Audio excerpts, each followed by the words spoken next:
नमस्ते साथीहरू, म चाहिँ फेरि अर्को भिडियो लिएर आइरहेको छु। आज चाहिँ म कामबाट फर्किँदै गर्दा यस्तो चाहिँ हैन, यहाँ चाहिँ एउटा काम भइरहेको रहेछ हैन, जापानको होक्काइडोमा यस्तो हिउँहरूको बाटोमा यहाँ चाहिँ के गरिरहेछ भनेको यहाँ चाहिँ सोधखोज गरेर चाहिँ अनि बाटो बनाउन लागिरहेको रहेछ। बाटो हैन, यस्तो मौसममा यस्तो हैन हिउँ परिरहा यस्तो हिउँ छ बाटोभरि हिउँ जमेर बस्छ भनेको यस्तरी पगाल्दो रहेछ। यसलाई हेर्नु कस्तो आगो बालेर होइन हिउँ पगालेर बल्ल चाहिँ काम सुरु गर्ने यस्तो रहेछ कि अब चाहिँ किन चाहिँ यतिखेर चाहिँ हिउँ पगालेको यतिखेर काम किन गरेको त अलिक गर्मी महिना गरेर हुन्छ गर्नुपर्ने कामलाई ढिलो नगर्ने बाटो चाहिँ यो बाटो चाहिँ जम्मा म डेली आउनु जानु गर्ने बाटो हो होइन। यसमा चाहिँ लगभग 500 मिटरमा चाहिँ बाटो अलिक बिग्रेको छ कि होइन। गाडी चाहिँ कमै अलिक गटङ गर्छ होइन। बाइक चाहिँ अलिक डेन्जरै हुन्छ भन्दा पनि अलिकति भत्केको छ कि धेरै त होइन, नेपालको जस्तो त होइन, अलिकति ठाउँ भत्केको छ होइन। यता फेरि गाईहरू छन्, गाई फार्मको नजिक छ होइन। बाटोमा गाईहरू यस्तो जाडोमा नि बाहिर बसिरहेछ है, त्यही यस्तरी काम भइरहेछ है। आगो बालिरह होइन, यता पहाडहरू छ वरिपरि डाँडा काँडा फेर्दै जम्मा कस्तो छ कि यहाँको यस्तोले भन्छ हाई टेक्नोलोजी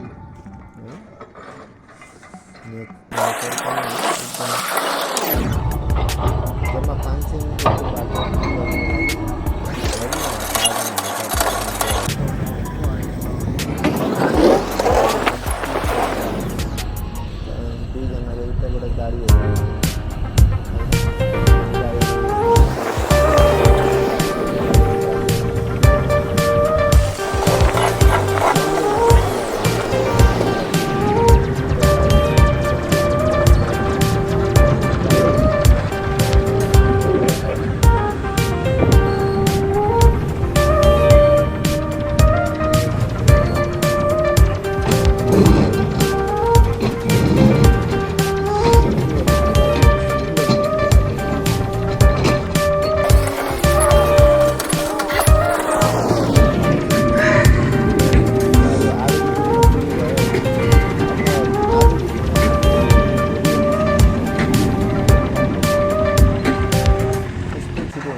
सिगो हिँड्नु त भइहाल्यो।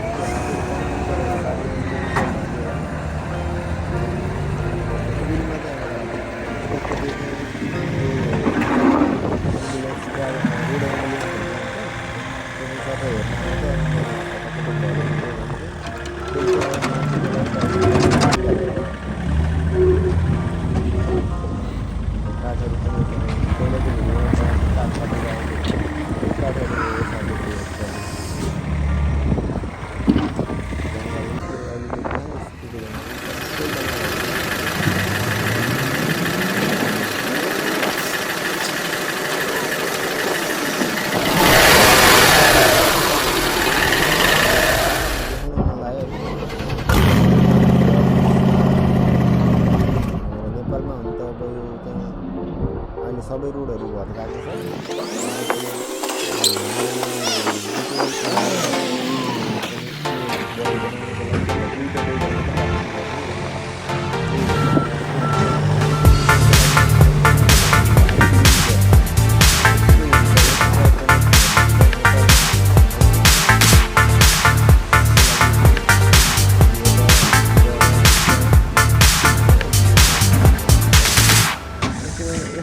नभएको कहाँ होला मान्छेहरू गर्ने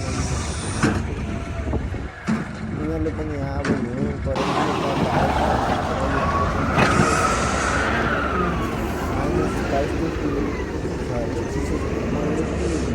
पनि हात कामेर बस्दै भयो, ग्लोभ्स लाउँदा पनि भएन, अहिले कामेर जाडो भएर होइन त्यो देख्न नलाएर क्या कस्तो छ आगो बाली पनि गर्मीमा गऱ्यो भने त किन अहिले गर्नु आगो भइरहेको त्यसलाई पनि गाईहरू